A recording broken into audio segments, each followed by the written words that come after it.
qui est donc co-organisé par Terre Innovia, la Chambre d'agriculture des Pays de la Loire, l'École supérieure d'agriculture d'Angers et VG Police Valais. Vous voyez bien le diaporama en plein écran? C'est bon, oui. Ces sessions régionales des rencontres francophones des légumineuses s'organisent dans la continuité des 2 journées qui se sont tenues les 24 et 25 février.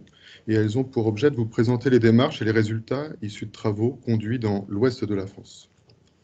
Aline Vandeval, de la Chambre d'agriculture des Pays de la Loire, et moi-même, Henri Frelon, du pôle de compétitivité VG Police Valais, allons animer cette session, relayer vos questions et vous présenter les intervenants de cette matinée qui sera consacrée aux légumineuses fourragères. Avant de vous présenter le contenu du webinaire et de laisser la parole aux intervenants, je remercie Véronique Cartier de Terre Innovia qui, dans l'ombre, veille au bon déroulement de cette visioconférence. Et j'en profite pour vous préciser quelques éléments de bonne pratique pour le bon déroulement de ce webinaire. Je vous remercie donc de couper votre caméra pour conserver le débit maximum sur le diaporama et l'audio, en quelque sorte. Également, vous pouvez, autant que possible, lorsque vous allez poser des questions via le chat, ce qui peut se faire tout au long des interventions, vous identifier. Nous relayerons vos questions posées via le chat à la fin de chacune des interventions, afin que les intervenants puissent y répondre. Enfin, je vous informe que ce webinaire sera enregistré et ensuite accessible en replay sur les chaînes YouTube des organisateurs. Voilà pour le côté pratique. Pour entrer dans le vif du sujet, cette première session régionale des RFL 3, intitulée « Légumineuses fourragères, maximiser sa production de protéines », sera composée de 4 interventions, dont une partie des travaux sont issus de la dynamique SOS Protéines qui a été initiée dans l'Ouest. Si je rentre un peu plus maintenant dans le contenu, ces 4 interventions elles seront réalisées par 5 intervenants que nous tenons à remercier. On commencera avec Stéphanie Guibert de la Chambre d'agriculture des Pays de la Loire, qui vous présentera des travaux et des résultats sur l'implantation des prairies sous couvert. On continuera avec Françoise Guillois de la Chambre d'agriculture de Bretagne, qui interviendra sur l'amélioration de la valeur fourragère des prairies d'associations graminées légumineuses, notamment via la fauche précoce. Anthony Huicheval de Arvalis vous présentera des résultats de travaux conduits sur la récolte-conservation de ces fourrages plus riches en protéines ou riches en protéines. Enfin, outre ces leviers, Denis Follet de la Chambre d'agriculture de Bretagne vous présentera un outil d'évaluation et de simulation de la mise en œuvre de leviers pour améliorer l'autonomie protéique d'un élevage.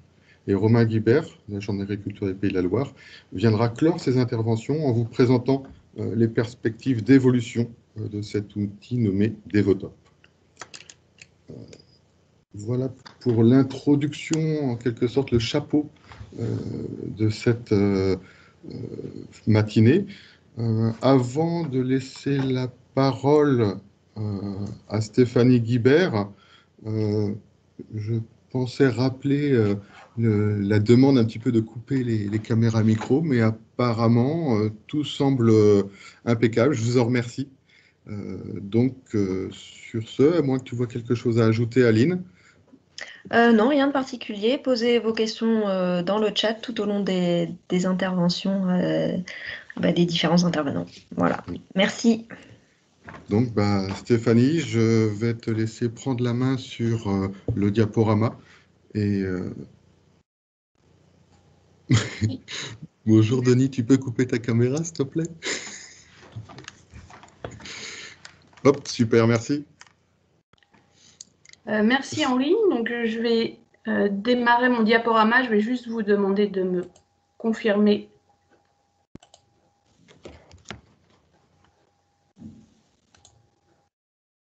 que vous l'avez bien à l'écran. On l'a bien en mode diaporama, c'est impeccable. Très bien. Je te laisse la parole. Bonjour à tous, je vais démarrer cette matinale en vous parlant de l'implantation des prairies sous couvert d'associations riches en protéagineux, donc des travaux qui sont réalisés en Pays de la Loire depuis maintenant quelques années. Alors, quelques éléments de contexte pour démarrer. Dans les systèmes d'élevage des Pays de la Loire et plus largement du Grand Ouest, les prairies constituent une des principales sources de protéines sur les exploitations, mais leurs conditions d'installation sont de plus en plus incertaines, avec des sécheresses fréquentes qui se prolongent sur la fin de l'été ou des conditions humides en sortie d'hiver qui perturbent les semis. Et à ceci s'ajoute une augmentation de la fréquence d'utilisation d'espèces pérennes à installation lente qui nécessitent des semis précoces pour être bien implantés, soit avant les premières gelées pour les semis de fin d'été, soit avant la sécheresse pour les semis de printemps. Dans le même temps, motivés par la recherche d'autonomie fourragère et protéique, les éleveurs ont développé ces dernières années les ensilages d'associations de céréales et de protéagineux, qu'on appelle communément métailles, récoltés plutôt en saison, on va dire courant mai en moyenne.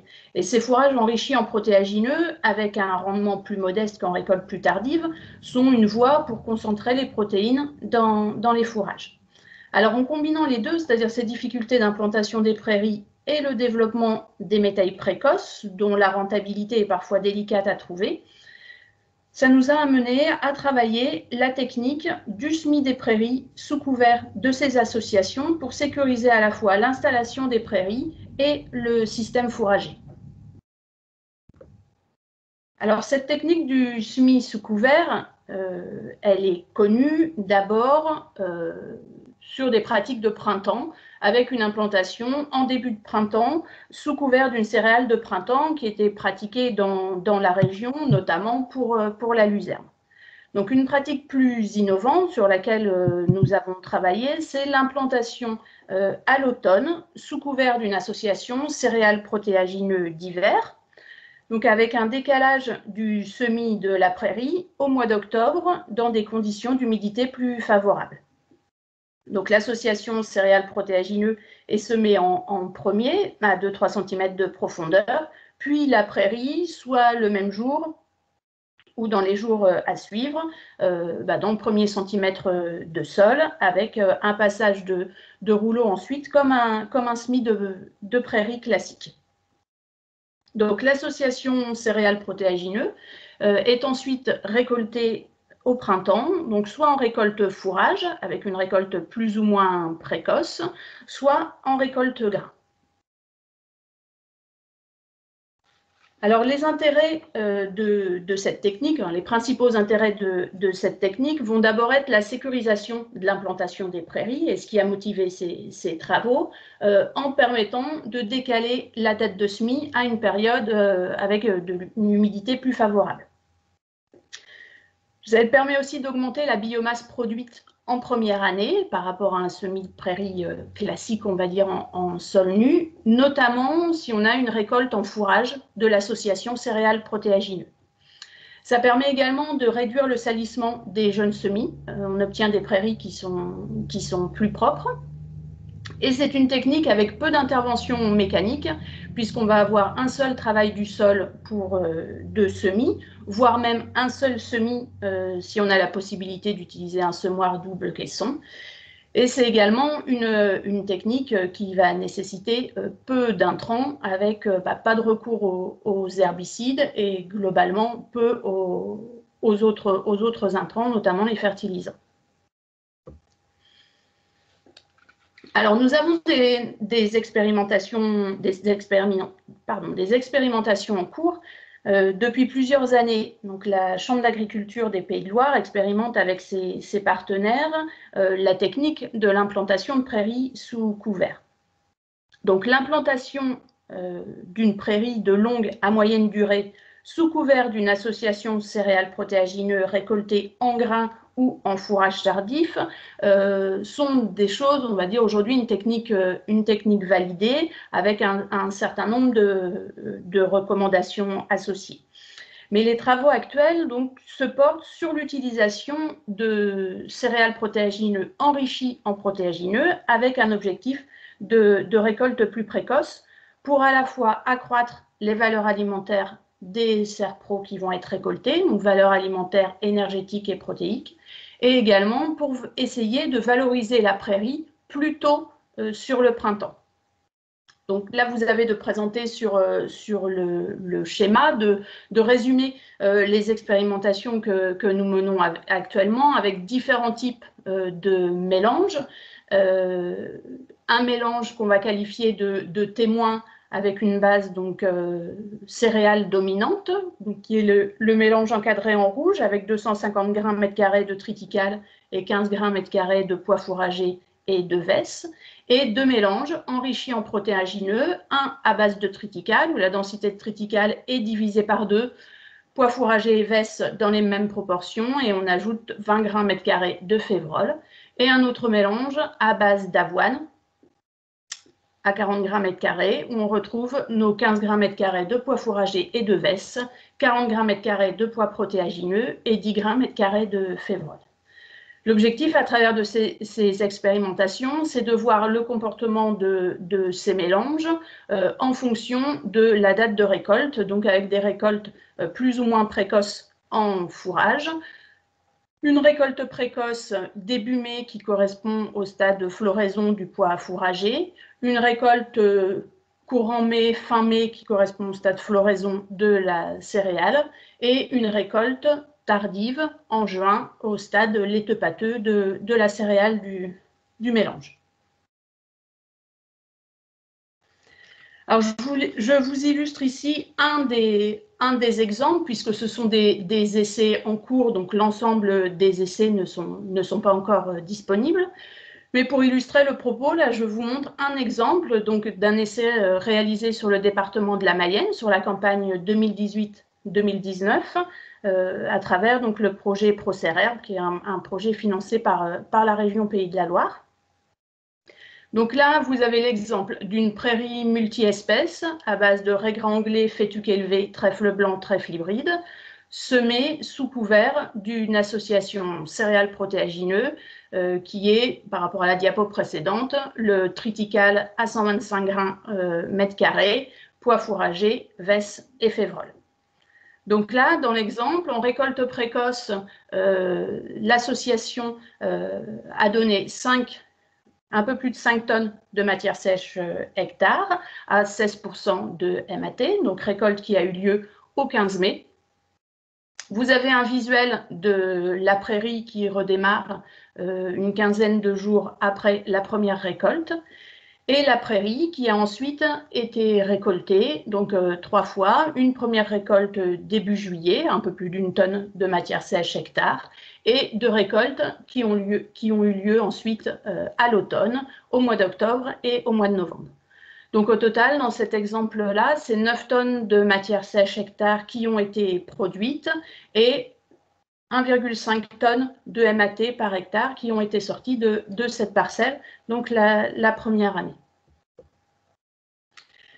Là, vous avez donc toujours sur ce même mélange les différences entre les 3 dates de récolte. Donc sur la partie prairie, vous avez donc les histogrammes verts. Donc le premier histogramme, c'est la production de la prairie après la récolte précoce des protéagineux au 15 mai. Celui du milieu, donc c'est une récolte intermédiaire au 29 mai.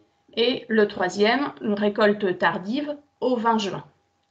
Donc, ce qu'on voit, c'est que dans cette situation-là, la récolte précoce au 15 mai a permis une coupe supplémentaire de la prairie, ce qui n'a pas été possible sur la récolte on n'a pas pu sur la récolte intermédiaire et la récolte tardive récolter avant l'été, puisque, pour rappel, 2019, on a eu une canicule précoce dès le mois de juin qui a forcément pâti à la production de prairies avant l'été.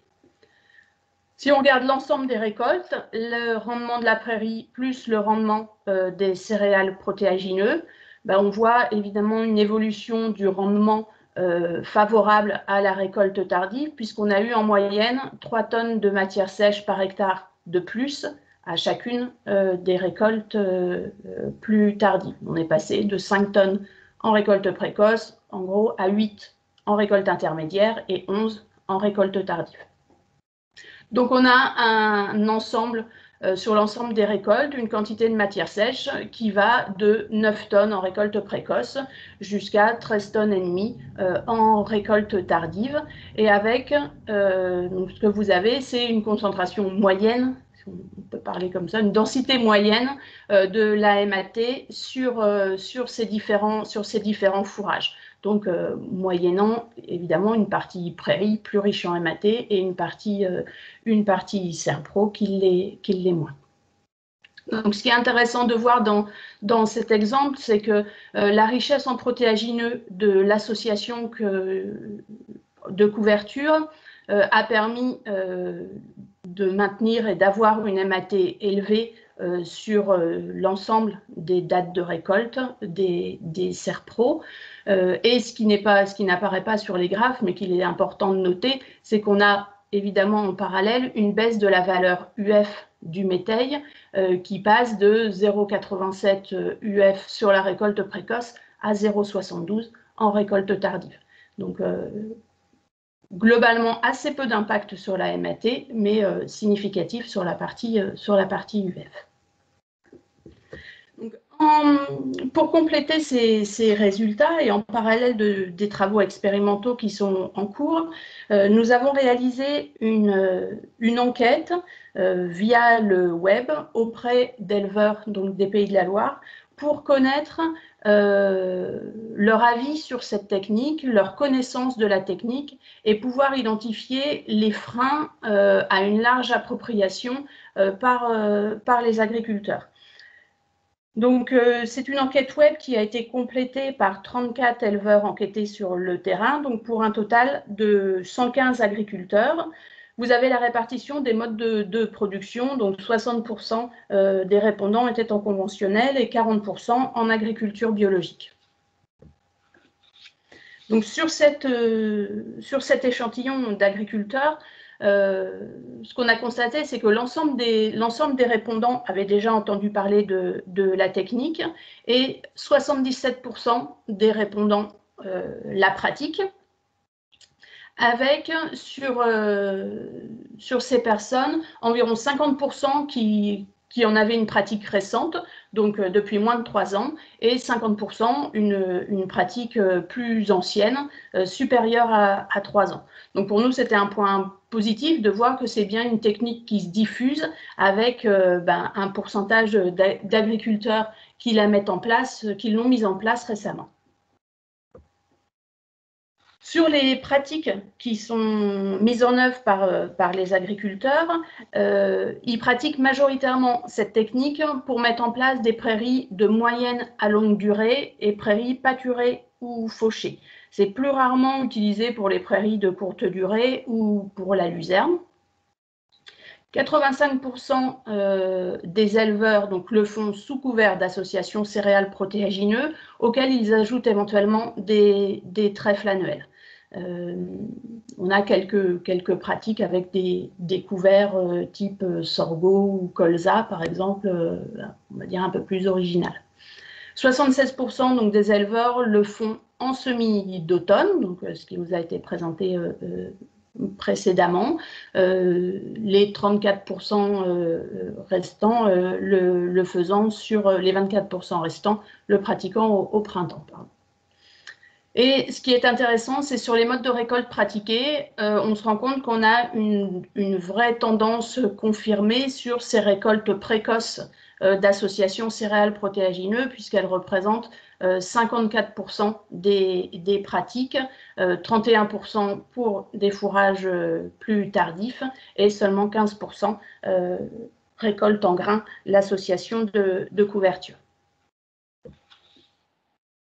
Alors, les difficultés qui sont rencontrées par les éleveurs, ça c'est un point intéressant pour nous dans la communication et dans la diffusion de cette pratique. Alors avant d'aborder vraiment les difficultés, il est important de noter que 21% des éleveurs récoltant en ensilage et 31% des éleveurs qui récoltent en grains ne voyaient aucun inconvénient à la technique, donc c'était quand même un vrai point positif. Et parmi les principales difficultés évoquées, on a le fait que le rendement est affecté pour les récoltes grains, donc ça c'est des choses qui ont été démontrées par des essais précédents et confirmées là, par les agriculteurs. Des difficultés qui peuvent être rencontrées sur le fait de devoir réaliser 2 semis consécutifs quand les conditions météo se dégradent ou à des périodes chargées en activité. Le choix de la date de récolte optimale pour les récoltes en ensilage, qui pose encore des questions aux éleveurs. Les questions de profondeur de semis, avec des graines de taille différentes, et donc des pratiques qui doivent être ajustées. Et quelques situations où le couvert étouffe la prairie, donc qui ont été évoquées par 15% des éleveurs. Donc, par rapport à ces travaux en cours, pour nous, c'est une technique qui est au rendez-vous des besoins des éleveurs. On se rend compte à travers cette enquête qu'on a plus de 80% d'éleveurs qui sont satisfaits, donc soit très satisfaits ou plutôt satisfaits de cette pratique sur les différents thèmes, c'est-à-dire sur la réussite d'implantation de la prairie, sur la biomasse obtenue en première année, sur la propreté de la prairie, sur la souplesse dans la date de semis. Tout ça sont des éléments sur lesquels ils sont satisfaits, avec un niveau de satisfaction qui est quand même supérieur sur les éleveurs qui pratiquent une récolte en fourrage de l'association. On voit qu'on a encore des questions sur la composition des mélanges et la date de récolte optimale à choisir pour les éleveurs selon leurs objectifs, qui vont être davantage de production de biomasse ou davantage misés sur la qualité. Donc encore des éléments à leur fournir. Nous, on a donc sur nos essais en cours, comme je vous l'ai présenté sur l'essai Mayennais, des tendances à confirmer pour rechercher le meilleur compromis technico-économique sur la date de récolte de la Serpro, à quel moment on va être le plus en adéquation avec les objectifs de l'éleveur, à la fois sur la production de Serpro, sur la production de la prairie et sur la qualité recherchée. Et puis un point de vigilance que j'ai mentionné là dans la conclusion, c'est notamment un point de vigilance sur les dates de semis, avec des difficultés notamment rencontrées sur la campagne 2019-2020, avec un automne très pluvieux qui a pu causer un certain nombre de difficultés chez les éleveurs, autant sur l'installation de la prairie que sur l'installation des céréales protéagineux de couverture.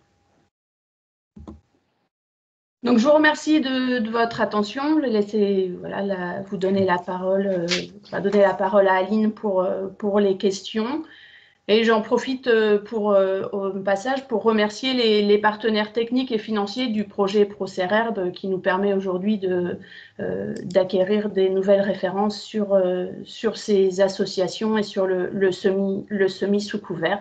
Donc, ils sont la ferme expérimentale de Thorigné, la FNAMS, Terrena, la Chambre d'agriculture des Pays de Loire et donc les financeurs, la région Pays de Loire et le ministère de l'Agriculture. Merci Stéphanie pour ton intervention très claire et complète. Donc on a quelques minutes pour prendre des questions sur ton intervention. Suite à ton intervention. Donc, il y a une première question que je vais relayer. Est-ce qu'il y a des céréales qui sont plus favorables dans ce type de mélange? Tu as parlé du triticale, mais est-ce que c'est parce que vous savez que c'est la plus favorable ou alors vous en testez d'autres aussi? Alors, par le passé, on a testé plus largement différentes céréales, et c'est vrai que sur les installations d'automne, ce sont les céréales couvrantes type avoine et triticale qui vont être les plus adaptées. On a plus de difficultés de concurrence avec notamment le blé ou l'orge qui peuvent être rapidement dominés par la prairie. Et d'autant plus pour les agriculteurs qui envisagent une récolte en grains, ce n'est pas du tout une solution à retenir, puisque ces céréales sont trop concurrencées.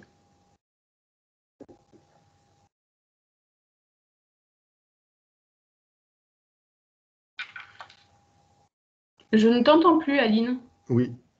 Ah oui, pardon. Oui, on a encore le temps peut-être pour une question, donc si quelqu'un a une question brûlante à poser. Sinon, moi, alors voilà, on en a une. Donc toujours sur les céréales.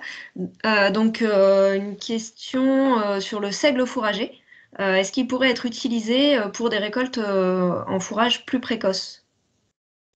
Alors, on le teste actuellement dans nos essais. On n'a pour l'instant pas beaucoup de recul sur les résultats. Il semble intéressant dans l'installation de la prairie, dans la qualité de la prairie qui est installée dessous. Ça marche bien.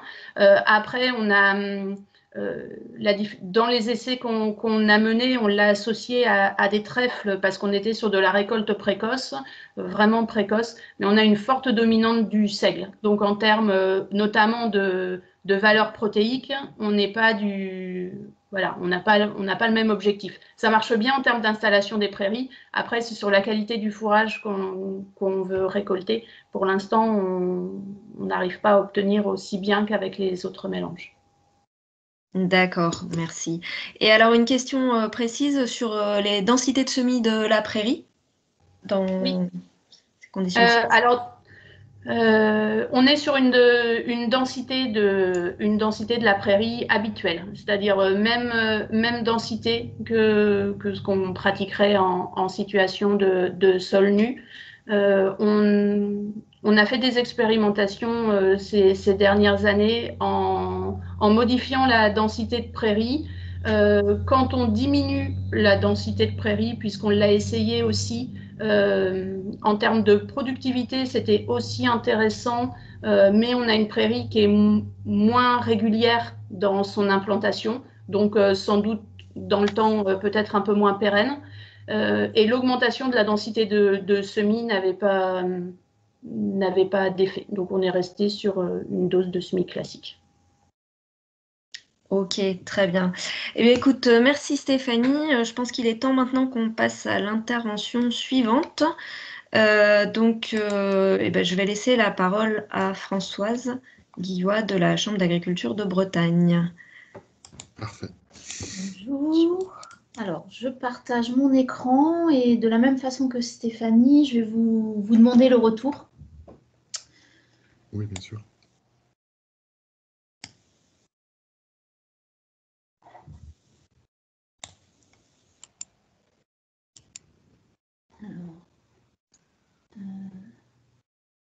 On voit votre présentation au format PowerPoint. Ouais.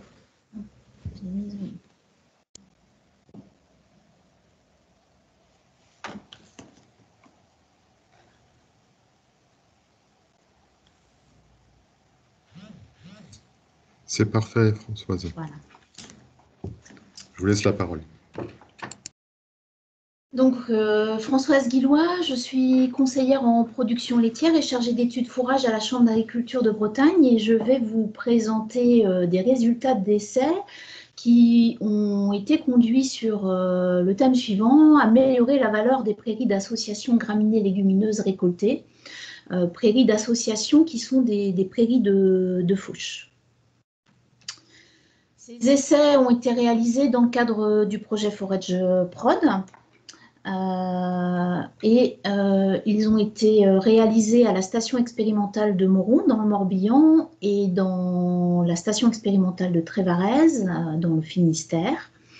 Ils ont été conduits, suivis par Daniel Lepichon, alors à l'époque responsable de la station expérimentale de Moron, Pascal Lecoeur pour la station de Trévarez, Élodie Tramvoise et moi-même.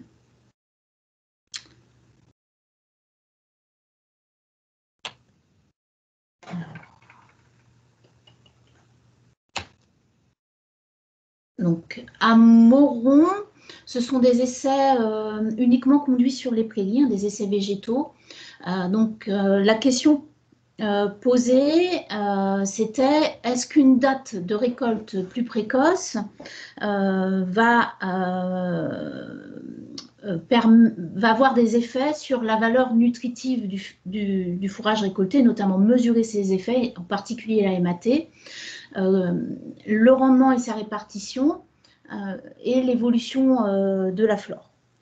Donc, il y a eu deux séries d'essais. Une première série qui a été implantée en septembre 2013 et récoltée en 2014 et 2015, puis une seconde série d'essais implantée en septembre 2015 et récoltée en 2016-2017.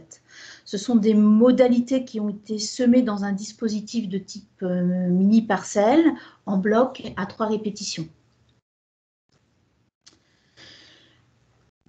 Concernant les leviers testés, donc chaque modalité a été récoltée selon deux stades de récolte.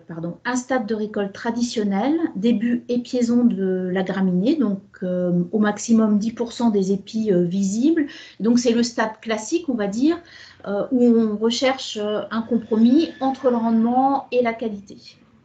Et puis les modalités expérimentales ont été récoltées à un stade précoce, un stade montaison de la graminée. Donc, l'épi est formé dans la base de la tige. On a un fourrage constitué de feuilles jeunes. Donc, les modalités testées ont concerné 5 types de prairies. Donc, des prairies de fauche, majoritairement implantées en Bretagne, dans les systèmes bretons. Donc, le raigrail hybride pur, l'association raigrail hybride trèfle-violet, une association dactyle luzerne, une association dactyle fétuque élevé luzerne trèfle-violet, et enfin une association dactyle raigrail hybride ou RGI luzerne trèfle-violet. Donc vous avez à droite du tableau les doses de semis à laquelle chaque modalité a été implantée. La fertilisation, donc pour le raigrail hybride, a été menée à 150 jusqu'à 180 unités d'azote par hectare en fonction de la pluviométrie de l'année. Et pour les associations graminées légumineuses, aucun apport d'azote la première année à l'implantation et 50 unités d'azote la deuxième année. En moyenne, sur les 2 séries d'essais, la récolte précoce a été réalisée le 7 avril et la récolte témoin le 26 avril, soit 19 jours plus tard pour le premier cycle de récolte. Par la suite, les temps de repousse ont été maintenus entre chaque exploitation, autour de 40 jours sur les cycles printemps tout début d'été. Et puis des cycles d'été beaucoup plus longs, puisque à Moron, on est en zone séchante et suivant les années, on peut avoir du fourrage ou non à récolter. Et parfois, la reprise se fait tardivement. Ce qui fait qu'en moyenne, il y a eu au moins 4 cycles d'exploitation jusqu'à 6 cycles maximum. Donc voilà pour les conditions d'essai. Et on va passer donc à la présentation des résultats. Donc tout d'abord les résultats globaux. Donc en moyenne, on a gagné de la MAT, mais on a perdu un peu de rendement. Et donc en moyenne avec une fauche précoce, on a gagné 1,8 points de matière azotée. Donc on est passé de 12,7 à 14,5% de MAT avec la fauche précoce. La fauche précoce a engendré une perte de rendement autour de 500 kg de matière sèche par hectare et on a malgré tout eu un gain de l'ordre de 100 kg de MAT par hectare avec la fauche précoce. Bien sûr, on remarque des différences entre les modalités. Les gains de MAT sont plus importants sur les modalités qui contiennent du régras hybride, hein, donc de l'ordre de plus de 2 points de gains de MAT. Avec les modalités sans RGH, donc on a des espèces qui ne réépient pas ou peu, hein, pour les modalités 3 et 4, et donc du coup on a des gains qui sont plus, on va dire, modestes, puisqu'on a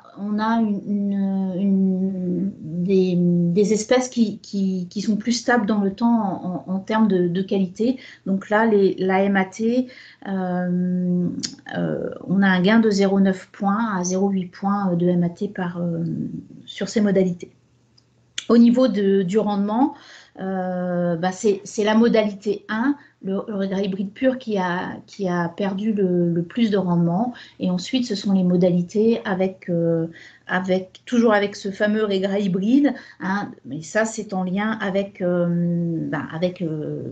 les spécificités de l'espèce. Donc, sur ce qui fait surtout ces rendements globaux, ces résultats globaux, en fait, c'est le premier cycle d'exploitation qui va avoir un enjeu très, très important. Sur le premier cycle, hein, on a gagné en moyenne 4,6 points de MAT, donc en passant d'une fauche classique et qui a lieu le 26 avril en l'avançant de 19 jours au 7 avril. Donc, on retrouve nos modalités avec du régras hybride qui sont fortement impactées. Les modalités 3 et 4 le sont toujours un peu moins. Et en fait, à cette période de l'année, les légumineuses représentent seulement 20% de la biomasse. Donc, en fait, en avançant la date de récolte, tout simplement, on fait ressortir la qualité par des récoltes précoces sur les graminées, hein. C'est surtout ça qui va jouer. Donc, en revanche, le rendement est moindre, hein. On a une perte de rendement qui est très importante sur le premier cycle. On a 19 jours de croissance en moins, donc on perd en moyenne 2 tonnes de matière sèche par hectare. Et je ne vous ai pas présenté les résultats, mais la valeur énergétique est améliorée. En moyenne, on gagne 0,05 UFL entre une fauche classique et une fauche précoce, donc en faveur de la fauche précoce.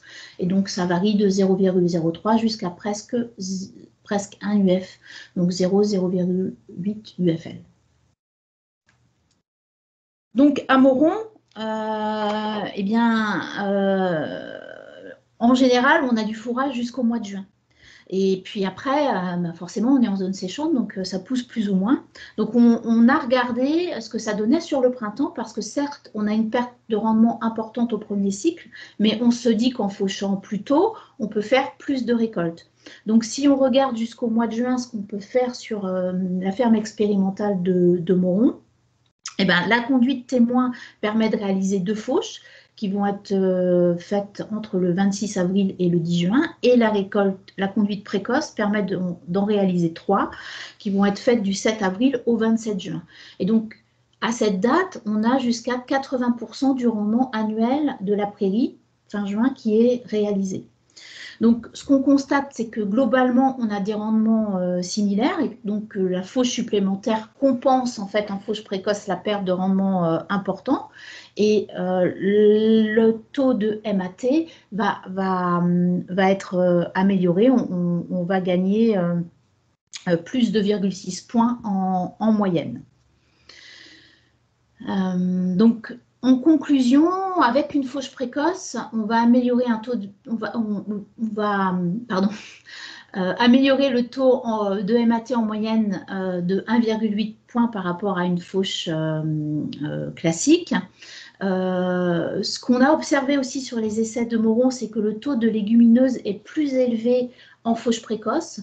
En moyenne, on a 35% de légumineuses dans la biomasse contre 26% pour le témoin. Donc, les fauches plus précoces permettent malgré tout d'avoir plus de fauches, permet d'avoir plus de légumineuses dans les associations. Sur la période d'avril à juin, la perte de rendement induite par l'avance de la date de récolte va être compensée par la fauche supplémentaire et on va obtenir un taux moyen de MAT de 14,2%, ce qui est tout à fait satisfaisant et qui permet d'améliorer de 2,6 points par rapport au témoin le taux de MAT. Alors, la contrepartie des fauches précoces en pratique, c'est que les coûts de récolte sont plus élevés, hein. On a plus de récoltes. Et un autre avantage, par contre, c'est qu'on a des rendements par cycle qui sont plus faibles, donc ce qui permet un séchage plus rapide du fourrage. Donc, globalement, on peut avoir une meilleure qualité de fourrage aussi par ce biais-là. Et de ce fait, il y a moins de fourrage, des quantités moins importantes, donc on peut disposer de fenêtres météo plus courtes. Donc, voilà ce qu'on peut dire sur les essais qui ont été conduits à Moron. À Trévarez, eh bien, on a testé ces fourrages de qualité ou que l'on voulait de meilleure qualité sur les animaux. Donc, à Trévarez, les questions posées, c'était quels sont les impacts d'une coude plus précoce sur les valeurs nutritives et le rendement de l'ensilage d'herbe, l'ingestion et les performances des vaches laitières. Mais on est allé aussi jusqu'au temps de travail et à l'organisation des chantiers de récolte et jusqu'à la simulation des résultats économiques. Alors, j'ai fait le choix de vous présenter ici que les résultats concernant l'ingestion et les performances des vaches laitières. Il y a eu, pour répondre à ces questions, 4 hivers d'essais sur le troupeau conventionnel et 2 hivers d'essais sur le troupeau bio à Trévarez. Et donc, de la même façon, j'ai fait le choix de vous présenter ici les résultats d'essais sur le troupeau bio parce que les rations sont très simples. Il n'y a pas de correction azotée. On a des résultats assez clivants et donc forcément pédagogiques. Donc, pour une présentation courte, c'était intéressant de vous les présenter. Donc rapidement, le dispositif expérimental sur le troupeau bio, donc les récoltes du régras hybride trifle-violet, hein, à Trévarez, les seules récoltes, les récoltes du fourrage concernaient du régras hybride trèfle-violet. Donc chaque parcelle d'essai était récoltée soit en fauche classique, soit en fauche précoce. Donc pour la fauche classique, la décision de première coupe s'est faite sur le stade début épiaison, tout comme cité précédemment pour les essais de Moron. Et puis, les coupes suivantes étaient réalisées toutes les 6 à 7 semaines. Chaque récolte classique était ensilée dans un silo destiné à l'ensilage classique. Pour la fauche précoce, la décision de première coupe s'est faite sur le stade début montaison. Et puis, toutes les 4 à 5 semaines, on venait récolter un fourrage plus jeune. Donc, il y a eu en moyenne 5 coupes. Et donc, ce fourrage était conservé dans un silo, le silo des récoltes précoces. Pour ensuite pouvoir être distribué en hiver. Donc, le lot expérimental qui avait la récolte d'herbes précoces recevait 5 kg d'ensilage de maïs plus de l'ensilage d'herbes coupe précoce. Le lot témoin recevait 5 kg d'ensilage de maïs et ensuite de l'ensilage d'herbes coupe classique à volonté. Cette ration fourragère était complétée par 1,8 kg de maïs grain humide, 1 kg d'orge et 150 g de CMV. Il n'y a pas eu de correcteur azoté distribué, donc ces essais ont été conduits pendant 12 semaines avec une ration à volonté. Au niveau de la qualité des fourrages, donc on peut voir, tout comme on l'a vu pour Moron, une amélioration de la teneur en énergie et une amélioration de la valeur protéique en réalisant une fauche précoce. Donc, on a gagné 0,03 points d'UF en 2016 et en 2017, mais également une teneur en MAT de plus 6,3 points en 2016 et plus 5,7 points en 2017. Donc des valeurs fortement augmentées et de façon plus forte qu'à Moreau. Bien sûr, ces valeurs ont un impact sur les PDI et donc dans ces essais, on a toujours été gagnant en PDI, qu'il s'agisse des PDI ou des PDIN en 2016 et en 2017. Donc le graphique est assez parlant, on gagne en PDI. Comment s'est traduit la qualité de ces fourrages au niveau de l'animal? Eh bien, tout d'abord, en raison d'un moindre encombrement de l'ensilage d'herbe précoce et d'un meilleur équilibre du fourrage, on a constaté une très forte augmentation de l'ingestion avec l'ensilage d'herbe précoce, donc plus 4 kg de matière sèche en moyenne de fourrage ingéré en plus par rapport au lot témoin.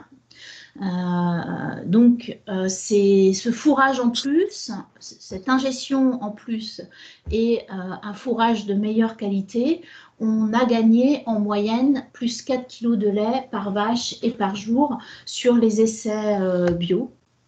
Donc, toutes vaches confondues. Pour les primipares, ça se traduit par 2,4 kg de lait par jour en plus. Pour les multipares, 4,8 kg par jour de lait en plus. Et si on regarde sur les lots bio vélage d'automne, donc pour les primipares, c'est 3,8 kg en plus. Et pour les multipares, plus 6 kg de lait en plus. Donc, vous voyez une réponse forcément très impactante. Alors, en revanche, il n'y a pas eu d'effet constaté sur les taux, ni sur la santé ou la reproduction.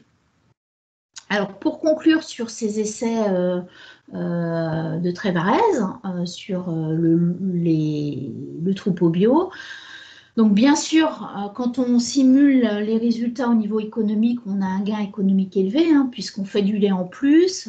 Donc au prix où est payé le lait bio, forcément, même si la récolte coûte plus cher, l'impact est élevé.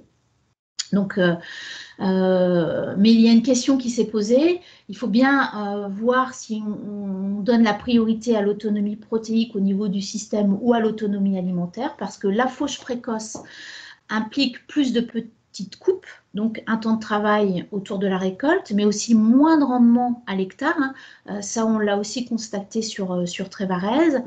Et comme il y a plus d'ingestion par vache, donc on a besoin de plus de stock. Donc, il faut bien se poser la question au niveau de la réflexion du système, si on donne la priorité à l'autonomie ou fourragère ou à l'autonomie protéique. Bien sûr, ces réponses-là se feront en fonction de la surface en herbe, de la surface fourragère dont on dispose.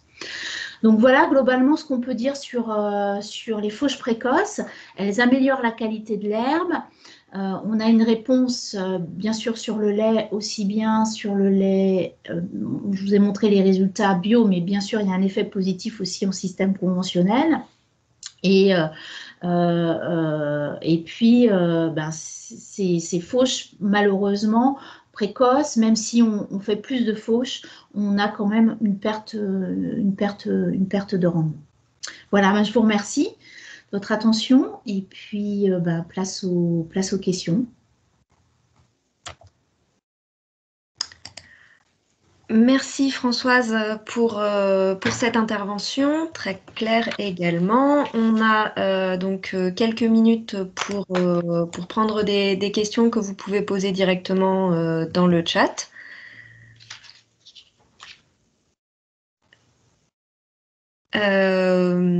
Alors merci à ceux qui n'interviennent pas également de couper leur caméra si c'est possible.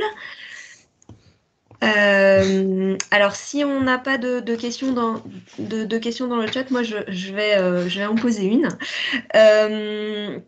Donc, les résultats en termes de fauches précoces paraissent assez intéressants, en tout cas d'un point de vue qualité de la récolte. Et est-ce que du coup, il y a des situations ou des contextes pédoclimatiques spécifiques où vous conseillez plus que d'autres de passer à des fauches précoces ou alors pas Dans tous les cas, en fait, donc dans les essais, forcément, on va jusqu'au bout, hein, on récolte tout jusqu'au bout, jusqu'à la fin de l'année. Mais forcément, forcément, ces récoltes, elles sont à réaliser au moment où la prairie produit, donc c'est-à-dire jusqu'au début jusqu'au mois de juin en zone séchante. À Trévarès, c'est un peu la même chose. Parfois, on a des rendements qui sont décalés, qui vont se produire plus tard, mais ces rendements sont moindres. Et donc, forcément, aller chercher des petites quantités sur le mois d'octobre ou sur le mois de novembre, on n'est pas toujours gagnant économiquement parce que les volumes sont trop peu importants. Donc, c'est vrai que c'est à préserver au moment où la prairie pousse. Et donc, globalement, c'est sur les 2-3 premiers cycles qu'il faut avoir ces pratiques. D'accord. Alors, on a une question. Donc, vous avez comparé 3 et 5 coupes. Oui, est-ce que finalement l'optimum ce serait pas 4? On n'a pas comparé 3 et 5. Alors 3 et 5, oui, sur Trévarès, c'est 3 et 5. Oui, c'est ça. C'est 3 et 5, mais certaines années, c'était 4. Est-ce que l'optimum ne serait pas 4? En fait, je pense que les éleveurs, ils font leur optimum en fonction de leur année climatique. Parce qu'on va toujours jusqu'au bout sur des essais, mais ils font leur optimum sur une année climatique. Et oui, voilà, certaines années, on peut aller chercher une 5e coupe ou une 4e coupe et d'autres pas. Alors, je fais un peu une réponse de Normand, mais oui, c'est en fonction de l'année climatique, bien évidemment. Bien sûr, merci. Alors, est-ce qu'on a le temps pour une dernière question ou pas? Alors, c'est peut-être une question à laquelle on répondra par mail sur l'ingestion sur l'ingestion des fourrages. J'ai pas toute la question. Voilà, 4 kilos d'ingérés en plus devraient générer théoriquement plus de lait que le constaté. Avez-vous observé une réduction d'ingérés des autres ingrédients de la ration? Alors là, il faut que alors moi, j'ai pas suivi dans le détail les essais conduits à la station expérimentale de Trévarès, mais je m'engage à répondre à la question avec les collègues par mail. Alors voilà. D'accord, parfait. En plus, ça va nous permettre de tenir le timing et de passer à l'intervention suivante. Donc du coup, on va donner vos coordonnées mail pour que Françoise puisse vous répondre. Voilà. Écoute, merci Françoise. On va donc maintenant passer à l'intervention suivante d'Anthony. Parfait, le diaporama est déjà là. On te laisse la parole. Merci. Parfait. Merci Aline. Bonjour tout le monde, donc je suis Anthony Huitval, je travaille à Arvalis et je vais intervenir sur le thème de la récolte et de la conservation. Donc on a réussi dans les 2 premières interventions à produire différents fourrages et on va s'attaquer là à la récolte et la conservation. On va zoomer sur la forme humide, donc ensilage et enrubanage de fourrages dits riches en protéines. On définira lesquels ensuite. Et cette intervention, elle est le fruit de travaux qui ont été réalisés par beaucoup de partenaires que je cite ici. Les chambres régionales d'agriculture de Normandie, de la Mayenne, du Limousin, la Fédération des Cumes de l'Ouest et le constructeur de matériel Kuhn qui a gracieusement prêté des matériels dans le cadre de différents projets Lusfil, Lusiva, Forage Prod et d'essais internes qu'on a réalisés au sein d'Arvalis. Donc on va parler de 2 types de fourrages aujourd'hui qui sont là pour constituer des stocks en complément de ressources qui sont pâturées. Et ces 2 types de fourrages, ce sont la luzerne en pur et les mélanges céréales protéagineux immatures. Donc, désolé pour le nouvel acronyme, mais ça correspond bien au CERPRO dont Stéphanie vous a parlé en première intervention. On est par contre là en train de parler des métailles qui sont récoltés tôt et qui sont enrichis en protéagineux. Vous le verrez ensuite avec quelques illustrations, mais on est sur des mélanges qui comportent plus de 50% de protéagineux et parfois jusque 100% dans les situations qu'on a rencontrées. Donc si je commence par la luzerne, on va les faire l'un après l'autre. Je vais commencer par la conclusion, c'est que finalement, une bonne valeur, et ça fait écho à ce que vient de nous présenter Françoise, c'est avant tout une question de stade. Et donc là, on n'est pas sur des valeurs sur pied que je vous renvoie ici, mais bien des valeurs qui ont été observées dans les élevages de Pays de Loire et du sud de la région Bretagne, à l'entrée du silo, donc lors de chantiers d'ensilage de luzerne. Je vous ai rapporté ici uniquement les résultats de la première coupe, enfin des différentes premières coupes qu'on a observées.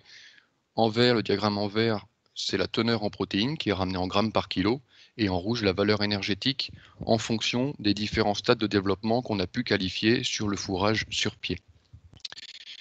Si je retiens une situation d'un éleveur qui se donnerait pour objectif d'avoir près de 20, entre 19 et 20% de protéines la plupart du temps, tout en tenant une densité énergétique encore intéressante de l'ordre de 0,8 UF par kilo de matière sèche, ça signifie de cibler le stade début bourgeonnement pour atteindre en pluriannuel ces objectifs d'apport protéique important dans la ration.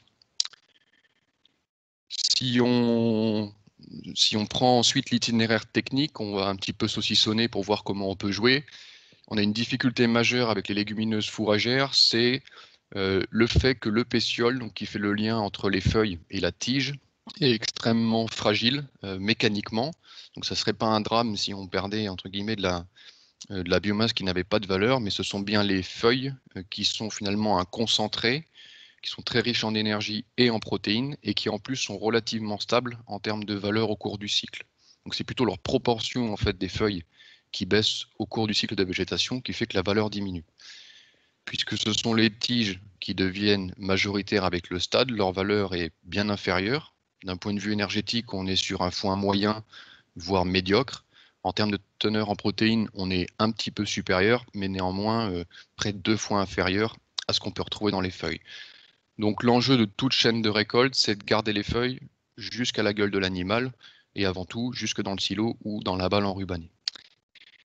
Et sur ce point, toute chaîne de récolte commence par une action de coupe, donc l'intervention d'une faucheuse, et toutes les faucheuses ne se valent pas en termes d'agressivité vis-à-vis du fourrage. Donc c'est en particulier vrai des luzernes, enfin des légumineuses prairiales dont la luzerne est un bon emblème. Les faucheuses dites classiques à plat, donc qui n'ont qu'une action de coupe finalement de section des tiges, occasionnent assez peu de pertes, de 1 à 3% de la biomasse qu'on a initialement sur pied. C'est un peu le fond de cuve en dessous duquel on peut difficilement descendre. Puis ensuite viennent les conditionneuses à rouleau, qui ont une agressivité un petit peu supérieure, mais néanmoins, dans certains essais, on ne voit pas de différence en termes de niveau de perte. Et puis, les faucheuses qui occasionnent le plus de dégâts sont les conditionneuses à doigts ou à fléau, très adaptées à la conduite des graminées, mais pour le coup pas adaptées à la conduite des légumineuses, puisqu'on a enregistré dans certains essais en France, mais c'est aussi vrai dans la bibliographie internationale, des pertes qui peuvent dépasser les 10% de la biomasse et qui concernent évidemment pour l'essentiel des feuilles. Ça, c'est pour le côté agressivité mécanique. Et puis, bien sûr, entre en jeu la course contre la montre, où il faut sécher le plus rapidement possible. Et pour des questions de compromis, pour le coup, les conditionneuses à rouleau c'est un peu une évidence, mais sont bien l'outil qui permet d'obtenir ce meilleur compromis. Quand on n'est pas équipé de ces équipements qui sont quand même assez spécifiques et qu'on a des conditionneuses à doigts ou à fléau qui sont présentes soit sur les fermes, soit en commun, le tout c'est de faire au mieux avec ce que l'on a. Certaines conditionneuses sont équipées de peignes en fait, qui contraignent le fourrage à se faire encore plus frapper par les doigts ou les fléaux. On peut les effacer pour faciliter le flux et réduire l'agressivité. On peut aussi systématiquement, quels que soient les modèles, desserrer la tôle qui est située à l'aplomb du conditionneur. Là encore, l'objectif, c'est faciliter le flux pour réduire l'agressivité. Et enfin, c'est disponible, mais plus ou moins facile de réglage, c'est de réduire la vitesse du conditionneur qui, le plus souvent, est entre 900 et 1000 tours en régime rapide et peut descendre de l'ordre de grandeur de 700 à 800 tours par minute. Les réglages sont plus ou moins fastidieux, mais en tout cas, c'est ce qui peut permettre de passer de 10 à 11% de perte à près de 5. Donc c'est un levier partiel, mais néanmoins intéressant lorsqu'on a des surfaces importantes de légumineuses à conduire. Une fois qu'on a fauché, que finalement on a choisi le bon matériel et ou les bons réglages, On peut aussi occasionner finalement des pertes mécaniques plus tard dans l'itinéraire technique. C'est vrai lors du fanage ou de l'endénage. Avant tout, c'est se poser la question de faut-il le faire par rapport aux conditions de séchage, la biomasse que j'ai à sécher et la teneur en matière sèche que je souhaite atteindre. Donc ça, c'est le premier point. Et ensuite, si je dois intervenir, c'est de faire en sorte de réduire l'agressivité des pièces travaillantes, donc les doigts en fait, des gyro-endaineurs ou des gyrofaneurs. Si je prends l'exemple du gyro-endaineur ou gyrofaneur, lorsque je l'utilise à 540 tours minute, qui est le régime maxi de ces équipements-là, je frappe le fourrage à près de 40 km/h. Donc sur un fourrage qui serait dont les feuilles seraient sèches, cassantes, évidemment, ça fait des dégâts mécaniques assez importants. Donc dans ce cas-là, il faut systématiquement intervenir sitôt après la fauche si on doit faner par exemple, ou le lendemain matin ou surlendemain matin sur un fourrage qui serait réhumidifié par la rosée, avec l'exemple sur la photo d'une rosée assez copieuse qu'on n'a parfois pas l'été, mais voilà, ça j'allais dire, ça fait partie du jeu. Intervenir sur un fourrage réhumidifié et un levier complémentaire, c'est de réduire, donc comme je le disais, la vitesse de rotation des bras pour les descendre à 350 à 400 tours minute lorsque le dénivelé de la parcelle le permet. Pour l'enrubanage comme pour l'ensilage, les enjeux de perte quantitative sont bien moindres que ce qu'on aura en foin, parce qu'on va bien sûr beaucoup moins loin en termes de teneur en matière sèche. Donc on peut, j'allais dire, lâcher un petit peu de lest en termes de préoccupation de ce point de vue-là. Par contre, il y a un nouveau facteur qu'il faut prendre en compte, c'est la qualité de la protéine. À même teneur en MAT, la traduction en termes de PDI sera plus ou moins importante, et elle sera d'autant plus dégradée finalement que le phénomène de protéolyse aura été important. Alors, la protéolyse, c'est quoi? C'est juste la prédigestion des protéines par les enzymes de la plante ou par les bactéries butyriques en particulier. Et comment on fait pour faire en sorte que cette protéolyse soit la plus faible possible? Il faut avant tout un fourrage dit propre, en tout cas indemne de contamination en matière minérale qui contiennent notamment des spores butyriques. Accroître la teneur en matière sèche permet aussi de réduire l'intensité de la protéolyse. On verra que c'est complètement proportionnel à la teneur en matière sèche. Un autre levier complémentaire, c'est de garantir une acidification rapide du milieu. Donc c'est un tassage efficace, c'est une fermeture hermétique et immédiate du silo ou de la balle enrubanée. Et c'est l'éventuelle aide complémentaire que peuvent apporter les conservateurs de type acide organique ou bactéries lactiques homofermentaires. On pourra y revenir dans la partie discussion. Je vais commencer finalement par le plus sec, donc l'enrubanage de luzerne. J'ai tenté de repositionner ici ce qui peut peut-être le mieux illustrer une notion de compromis pour atteindre l'optimum en fonction de différents paramètres à prendre en compte, tels que les pertes mécaniques au champ, la densité des balles, la quantité de matière que je mets dans chacune des balles, les pertes fermentaires, donc celles qui sont invisibles, les pertes sous forme de gaz, le développement de butyrique, en particulier préoccupant pour les producteurs de lait, l'intensité de la protéolyse et le risque de développement de moisissures superficielles sur la balle enrubanée. L'optimum qui permet de maximiser tout ce qu'on souhaite maximiser et minimiser tout ce qu'on souhaite minimiser, c'est d'atteindre une teneur en matière sèche de 50 à 60%. Je ne repasse pas point à point le pourquoi, mais vous l'avez sur ce graphique-là. Pour l'enrubanage, si je résume les différents essais qu'on a pu conduire, à partir du moment où on est intervenu sur un fourrage réhumidifié, on n'a pas noté d'augmentation, qu'on a pourtant quantifié, on n'a pas noté d'augmentation des pertes mécaniques au champ dans une gamme allant de 30 à 65% de matière sèche le jour du pressage. On a aussi pu se rendre compte que le post-pressage, dans cette même gamme de teneur en matière sèche, finalement occasionnait assez peu de pertes. C'est une bonne nouvelle parce que c'est souvent une étape qui peut être confiée et sur laquelle l'éleveur a le moins la main techniquement en termes de bonnes pratiques entre guillemets. On a aussi pu noter que le système de précoupe, souvent appelé rotocut, engendrait un petit peu plus de pertes du fait d'avoir des brins courts qui, lorsqu'elles rentrent dans la chambre de la presse, peuvent sédimenter, peuvent tomber au travers des rouleaux ou au travers des courroies. Ça augmente un petit peu la densité, mais sans que ça soit mirobolant, c'est-à-dire ça va de 0 à 10% et le plus souvent de plus 3 à plus 5%. En revanche, ça a un côté plutôt pratique pour faciliter la distribution. Pour les types de presse, les chambres variables, et c'est pas un scoop, permettent d'obtenir des densités qui sont bien plus élevées, donc ça peut être intéressant, et occasionnent aussi moins de pertes. Le fourrage est moins chamboulé à l'intérieur de la... Ça fait moins effet machine à laver que ce qu'on observe dans des presses à chambre fixe. Les enjeux sont néanmoins assez faibles.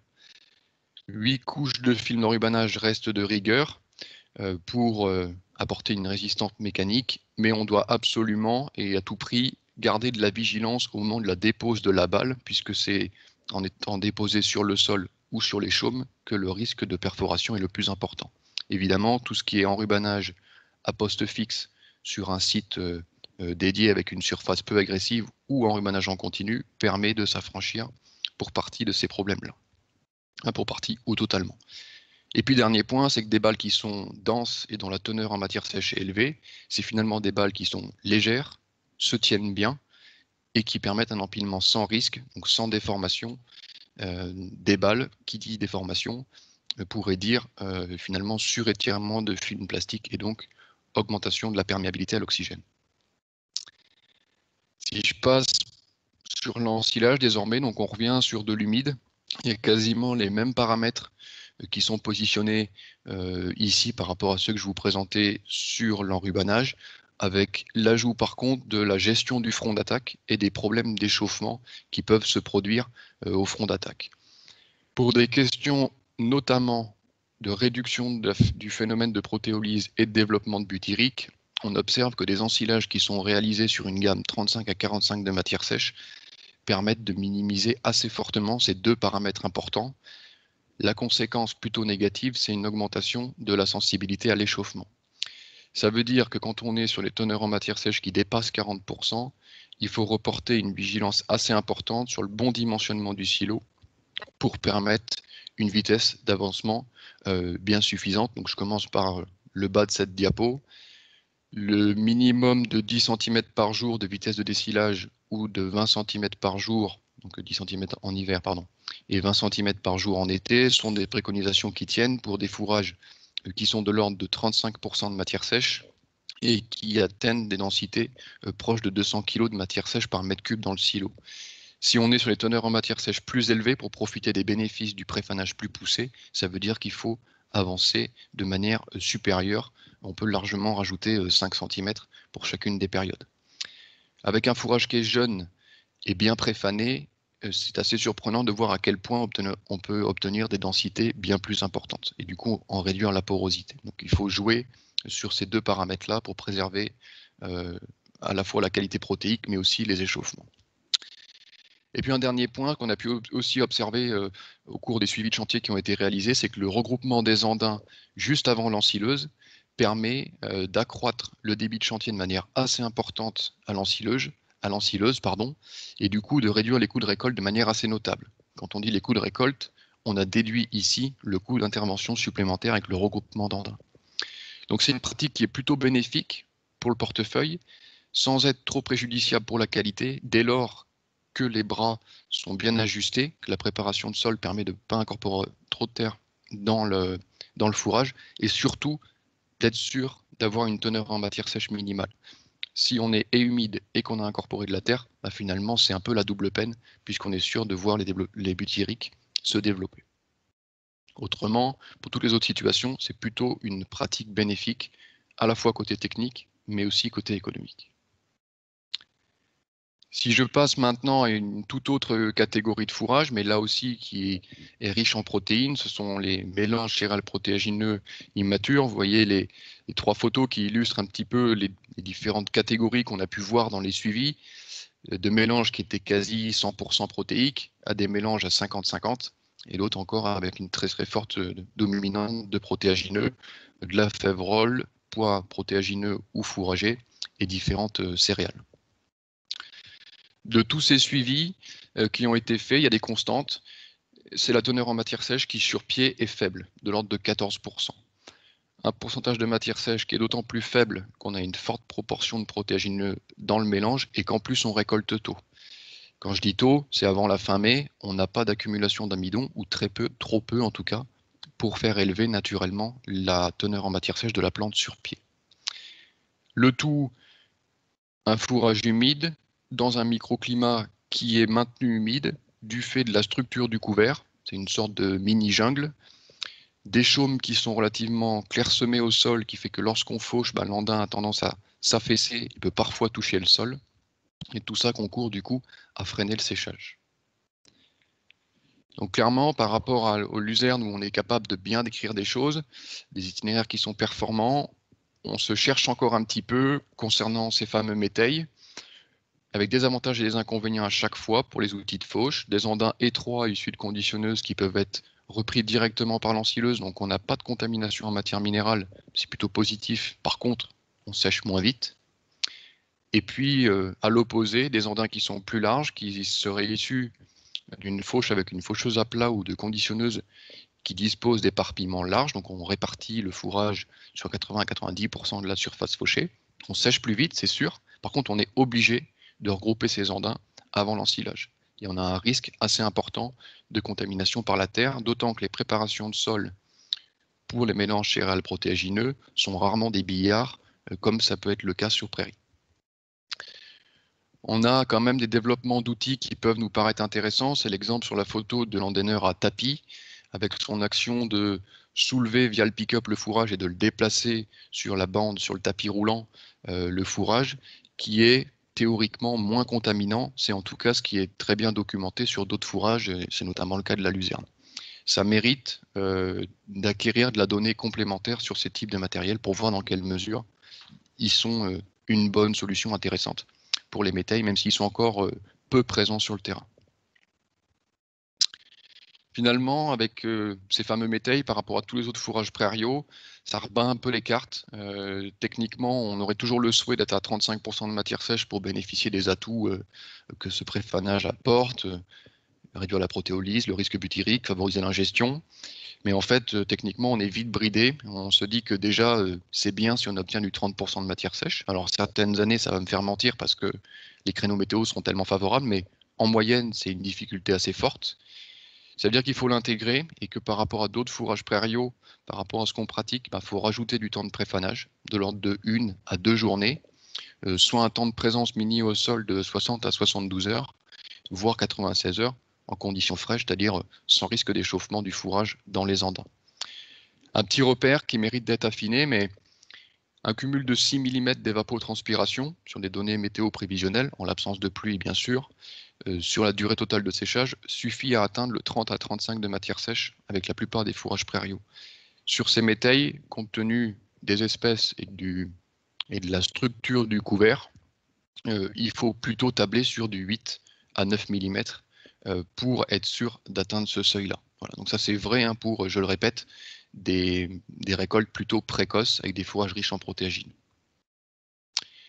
Et j'en ai fini pour cette présentation. Je vous remercie pour votre attention et un merci tout particulier à tous les contributeurs techniques dont j'ai remis les logos ici et évidemment aux différents financeurs des projets qui ont servi à bâtir les références présentées là. Et je suis à votre dispo pour les questions. Merci Anthony pour cette présentation claire et très pratique. Donc en attendant les questions dans le chat, est-ce que tu peux peut-être nous dire quelques mots sur l'intérêt des conservateurs? Tu l'as abordé rapidement pour la luzerne, mais peut-être pour le métail. Ouais. Alors finalement, on va recourir au même conservateur. Il y en a un qui est peut-être de moins en moins utilisé, mais pour autant qui a fait ses preuves techniques. C'est tous les conservateurs acides. Donc là, on apporte un acide qui a une efficacité d'acidification assez immédiate et surtout qui oriente les fermentations très vite vers de bonnes fermentations, c'est-à-dire les fermentations lactiques au détriment des fermentations acétiques et butyriques par exemple. Donc ça, c'est un premier type. Et puis le second, les bactéries lactiques homofermentaires.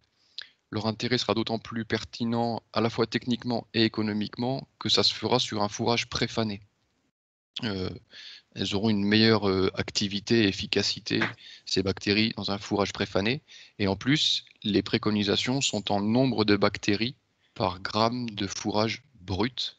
Donc plus on aura préfané, plus finalement le coût du conservateur ramené à la tonne de matière sèche est inférieur. Je donne juste un chiffre, c'est que dans tous les essais, alors qui sont assez peu documentés d'ailleurs, hein, sur métail, mais sur prairies qui sont plutôt riches en, sur voilà, des mélanges graminées et légumineuses, l'ajout de bactéries lactiques homofermentaires à la dose efficace permet d'économiser d'un point de vue quantitatif 4% de matière organique. D'un fourrage qui a une valeur économique, si on met 150 €, ça fait qu'on est capable, entre guillemets, de rembourser l'action, un investissement de 6 € par tonne de matière sèche pour un conservateur, sans tenir compte des effets positifs par ailleurs sur la qualité sanitaire, notamment du fourrage. Voilà. Ok, merci pour ces précisions.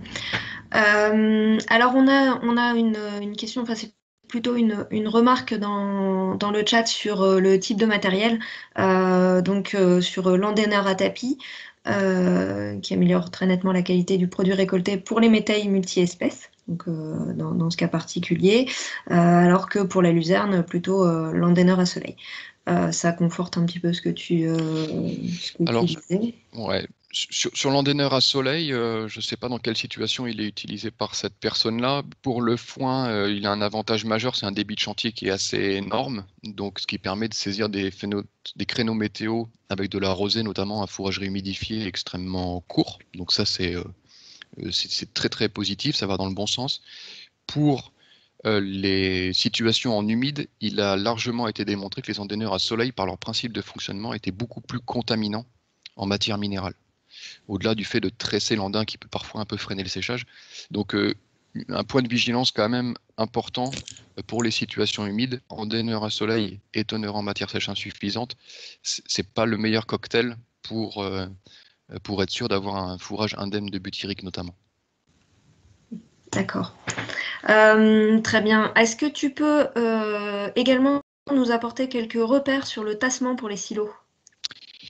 Oui, alors en repère, je ne sais pas si c'est un repère chiffré, en tout cas, il n'y a pas de préconisation distincte de ce qu'on a sur les autres fourrages. Donc il y a une préconisation qui est celle de 400 kg d'engins tasseurs par tonne de matière sèche entrante et par heure. Donc les conversions ne sont pas évidentes. Dites-vous que vu les débits de chantier qu'on a sur l'herbe par rapport au maïs, pour ceux qui ont ces repères-là, si on a 75% de la capacité de tassage qu'on a en maïs, on fait normalement le job sur les fourrages prairiaux. Donc c'est surtout un enjeu important quand on a un fourrage très préfané, comme je l'expliquais sur la luzerne. Sur les métailles, le cas particulier en récolte précoce avec beaucoup de protéagineux, la porosité du silo n'est pour l'heure pas trop un problème du fait de la difficulté à finalement beaucoup préfaner. Ça ne veut pas dire qu'il faut relâcher du lest sur le tassage, mais en tout cas c'est moins problématique. Et ensuite l'épaisseur des couches elle reste la même, 20 cm maxi, répartis de manière homogène. Voilà, tous les bons ingrédients qui valent sur les autres fourrages sont aussi valables sur le fourrage prairiaux, bien sûr. Très bien. Écoute, merci Anthony pour toutes ces précisions.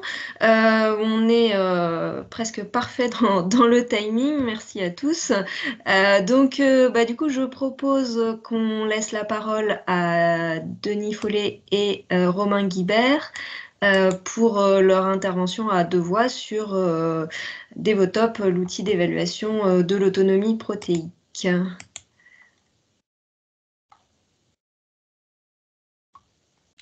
Bonjour. Bonjour. Est-ce que vous voyez mon écran? Alors oui, mais on voit ton deuxième écran, donc avec les deux diapos. Ah oui, d'accord. Donc je vais Ouais. enlever le mode présentateur.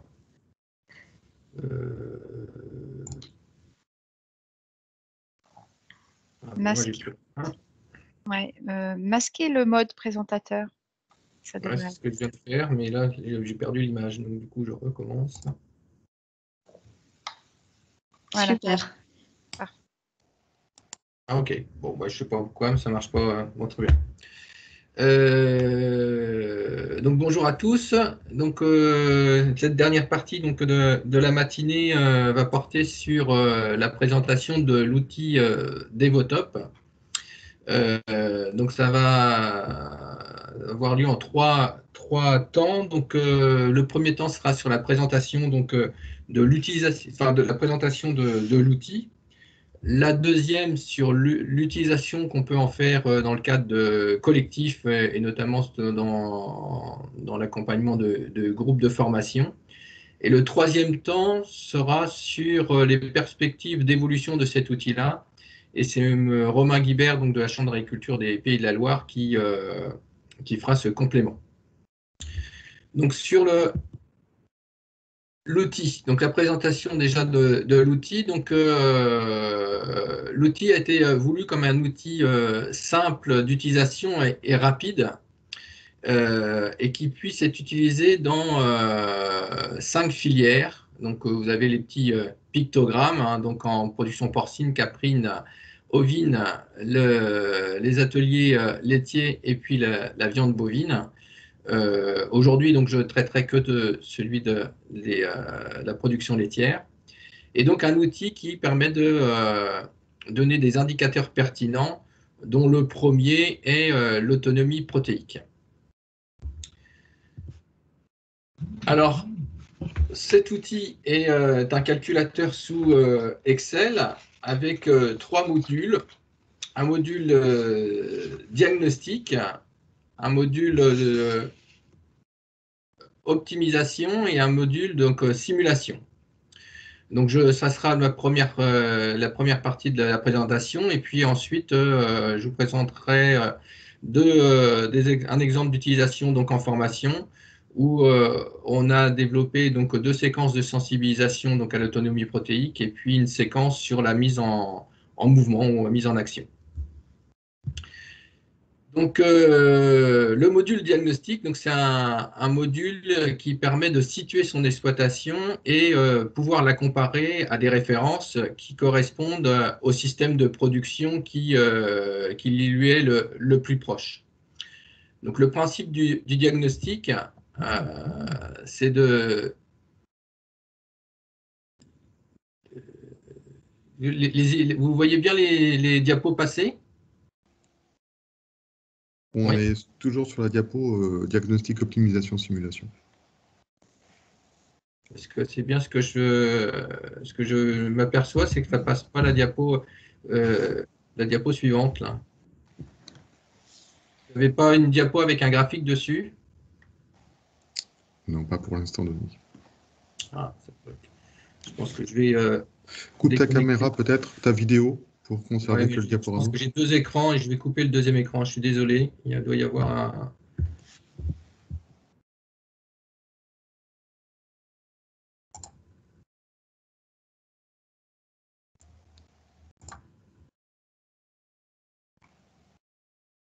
Désolé pour ce petit contretemps technique. Là, on a perdu ton diaporama. On n'a plus que la vidéo. On revient sur le diaporama. C'est bon? Et ça y est. On voit le diaporama en plein écran, c'est bon. Et là, vous avez bien le graphique avec… Non, on est revenu sur la même diapositive. Essayez de passer les diapos avec votre clavier et non la souris. Parfois, ça fonctionne mieux. Et là, ça fonctionne. On est sur le principe de calcul de l'autonomie. Ah, super.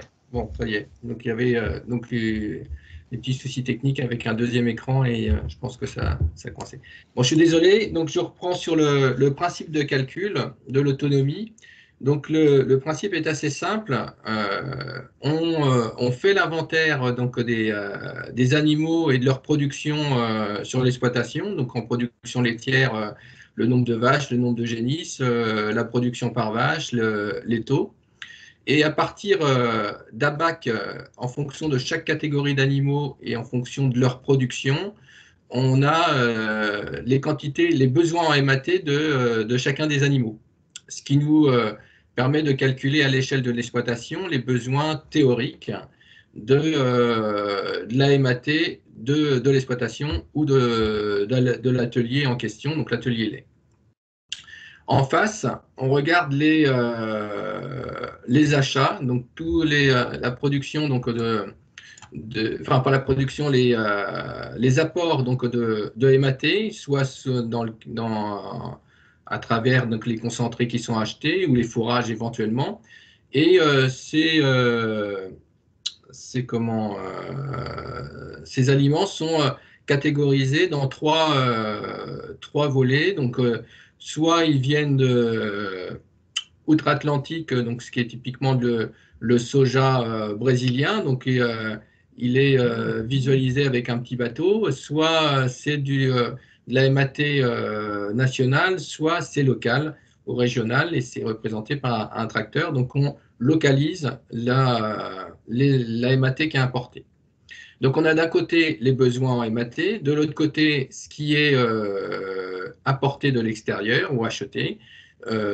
Donc la différence, c'est ce qui est produit sur l'exploitation, ce qui est noté comme l'autonomie donc en protéines.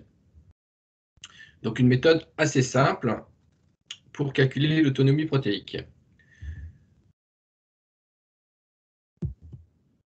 J'ai vraiment des soucis pour passer les diapos.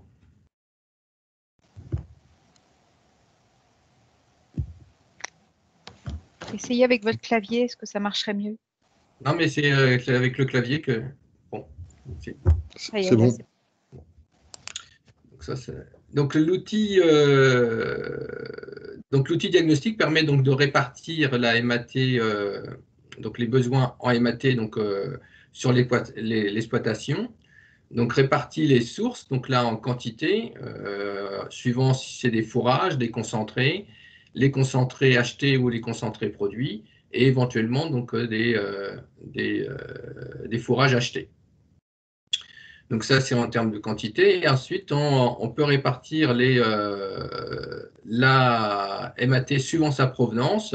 Donc comme je le notais tout à l'heure, soit c'est une provenance locale, donc la MAT produite sur l'exploitation est évidemment locale, soit c'est de la MAT régionale ou de la MAT donc, qui provient donc de outre-Atlantique et qui est visualisé sur notre graphique là en rouge. Donc là, en l'occurrence, il y aurait 17% de la MAT nécessaire sur l'exploitation qui viendrait donc du Brésil par exemple.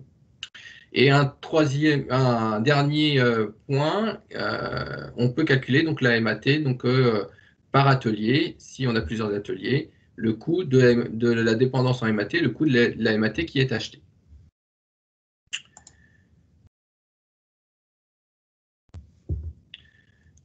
C'était à l'échelle de l'exploitation. Ensuite, on peut avoir cela à l'échelle de chaque atelier. Donc, si on regarde pour un atelier laitier, on a le niveau d'autonomie de l'atelier laitier. Donc, sur notre graphique ici, l'exploitation en question aurait 64% d'autonomie. Donc, ça veut dire que 64% de la MAT nécessaire sur l'exploitation provient de l'exploitation. Et ensuite, on a un certain nombre d'indicateurs techniques du type la consommation de concentré par animal. Donc, ça peut être les concentrés par vache, par exemple. On a des indicateurs sur le niveau de production autonome. Donc, c'est les litres de lait produits par la MAT de l'exploitation. Dans notre exemple, on aurait 4966 litres de lait qui serait produit par la MAT, donc produite sur l'exploitation, soit par les fourrages, soit par les concentrés de l'exploitation. Un autre critère, un autre indicateur qui est les surfaces mobilisées par l'atelier, suivant si c'est la surface, donc le SFP, mais également les surfaces nécessaires à l'extérieur de l'exploitation pour produire donc les concentrés. Dans l'exemple ici, on aurait 0,5 hectares qui seraient nécessaires, qui sont achetés à l'extérieur pour produire les MAT, donc qui représenteraient 1%. Et puis ensuite, on peut avoir la production par hectare mobilisée. Ça serait, dans le cas des vaches laitières, ça serait des litres de lait par hectare, donc qui sont produits sur l'exploitation. Donc ça, c'est le module diagnostic. Derrière, on a le module optimisation qui analyse donc l'efficacité des systèmes de production. Donc là, il y a plusieurs étapes pour faire ce calcul-là. C'est c'est assez rapide également. Donc, on a la première étape, c'est celle que je vous ai montrée, donc c'est l'audit, où on évalue la MAT achetée, on évalue la MAT produite par les céréales et les protéagineux de l'exploitation. Ensuite, l'étape 2, c'est d'évaluer la MAT apportée par les fourrages. Donc là, c'est un complément par rapport au diagnostic. Donc, on a une petite illustration dans la diapo que je vous présente, où on évalue les quantités d'herbes qui sont stockées et consommées sur l'exploitation.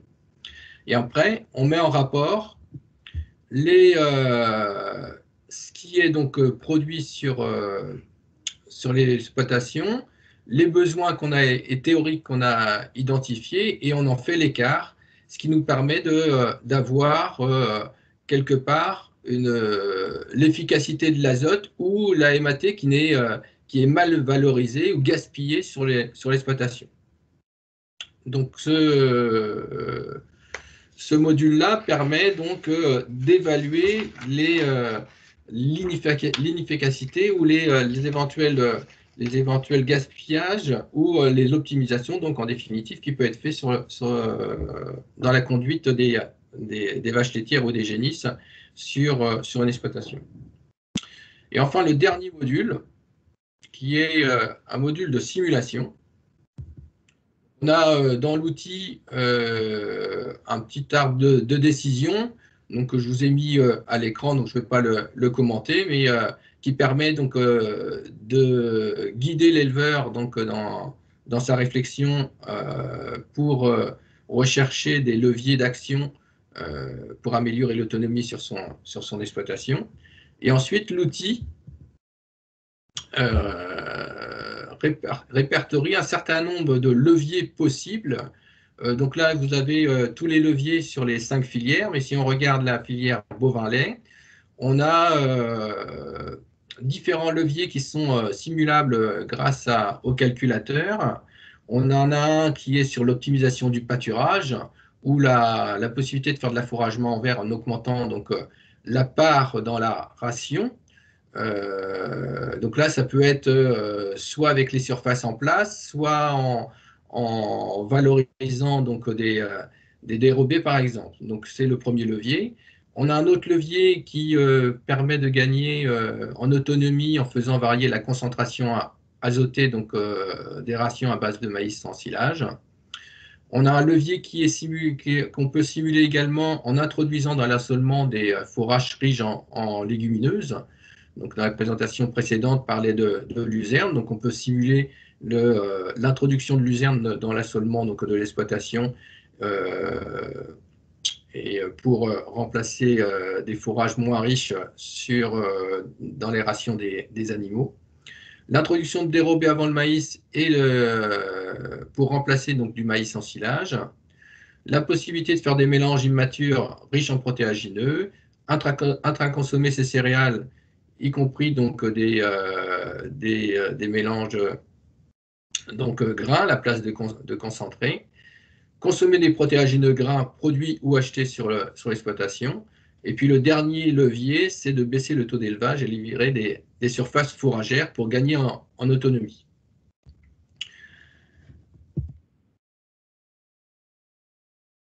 Donc le principe de la simulation se fait donc en plusieurs étapes. Donc le principe, c'est donc qu'on introduit un nouvel élément, un nouvel aliment dans le système d'alimentation donc des animaux. Donc on a la quantité, sa nature. Donc ça a forcément des impacts sur le rendement et des impacts de surface. Ensuite, une fois qu'on a introduit le nouvel aliment, il remplace un autre. Donc on regarde à quoi il va se substituer. L'étape 3, c'est l'outil qui le calcule avec les conséquences que peuvent avoir donc, l'introduction d'un aliment et sa substitution, avec l'évolution des quantités d'aliments et des cultures en plus ou en moins. Et on arrive donc à ce type de de feuilles graphiques, enfin de feuilles de calcul sur l'outil Excel. Donc, je vous ai parlé des trois premières étapes. Donc, on introduit un aliment. Par quoi donc il sera substitué. L'étape 3, c'est les conséquences en termes d'assolement. Donc, on a les évolutions des surfaces que ça implique. En étape 4, les impacts financiers. Donc, l'outil embarque un certain nombre de références qui sont issues principalement des références PEREL qui ont été produites dans les pays de la Loire et qui donc nous permet de calculer l'impact financier. Et puis donc en définitive, en 5e partie, les conséquences sur l'autonomie et le travail donc, de l'exploitation. Donc sur cet exemple-là, on gagne 1374 € en introduisant des fourrages riches en légumineuses et on gagne 5 points d'autonomie. Dans le même temps, ça nécessite 19 heures de travail annuel en plus donc, sur l'exploitation. Donc c'est dans cet exemple-là. Donc le principe est le même, quel que soit le levier, donc toujours 5 étapes. Hein. On introduit un aliment, à quoi il se substitue, on mesure grâce au calculateur les conséquences en termes de surface, d'heures de travail et de coûts de charges ou de produits en moins, produits ou charges en plus, qui nous donne un budget partiel en définitive. Et puis les conséquences donc, au niveau de l'autonomie. Donc voilà, très rapidement présenté ce que est capable de faire l'outil DevOps. La dernière partie, c'est comment on l'utilise, nous, en formation avec des agriculteurs. Alors, on a une séquence, donc j'ai décrit ça en 3 séquences. Donc la séquence de sensibilisation, comme je l'appelle. Donc le principe, c'est donc le contenu plutôt de cette séquence, c'est d'abord d'identifier les enjeux de l'autonomie protéique. Donc il y a une petite phase de présentation, de décrire qu'est-ce qu'on entend par autonomie massique, énergétique, protéique, alimentaire. Et puis les leviers d'action donc avec leurs avantages et leurs limites. Alors pour atteindre les objectifs qu'on se fixe là de sensibilisation, donc on utilise les méthodes pédagogiques suivantes. Donc on invite les éleveurs et les agriculteurs grâce à la méthode Métaplan d'écrire quel levier ils seraient à même d'actionner sur leur exploitation ou de façon facile ou plus compliquée. Donc on les limite pas et donc ils inscrivent ça sur des post-it. On les fait travailler donc d'abord dans un premier temps en individuel et une fois qu'ils ont réfléchi sur les leviers possibles, on affiche les post-it sur le graphique, enfin, suivant les 3 composantes qui sont indiquées sur la diapo. Hein, donc, suivant si c'est des leviers qui jouent sur les concentrés, si c'est des leviers qui sont plutôt actionnés à travers donc, les fourrages, ou si elles ont des impacts plus globaux à l'échelle donc du système. Ce qui nous permet déjà de positionner les leviers suivant ces trois axes-là. Dans un deuxième temps, on les regroupe par 2 ou 3 et les faire travailler sur les leviers en leur demandant comment ils voient développer la technique, quels sont les avantages et les limites la technique qui doivent décrire. Et on revient ensuite en groupe, le groupe plénier pour qu'ils nous présentent chacun la description de la technique qu'ils ont retenue. Et nous, en parallèle, on fait des apports théoriques. Donc, on a très concrètement, lorsque j'interviens, moi, j'ai une batterie de diapos qui, en fonction donc, des interventions, en fonction des interrogations donc, du groupe, on peut sortir tel ou tel diapo pour pouvoir répondre aux questions ou enrichir donc, les échanges. Donc, c'est une séquence là qui dure sur en gros une demi-journée. La séquence suivante utilise l'outil. Donc, on s'appuie sur l'outil Devotop. On présente donc la méthode de calcul un peu comme je l'ai fait précédemment dans ma présentation. Les indicateurs qui sont produits. Le but est de positionner aussi chacune des exploitations sur chacun des indicateurs. Et puis après, on les fait discuter le groupe sur le résultat et les pratiques de chacun. Donc concrètement, comment on procède? Eh ben, les résultats des exploitations sont présentés sous forme donc, de graphiques. Je vais vous montrer des illustrations dans la diapo suivante. On fait s'exprimer les éleveurs en faisant une analyse critique des pratiques, par les participants eux-mêmes et par nos commentaires.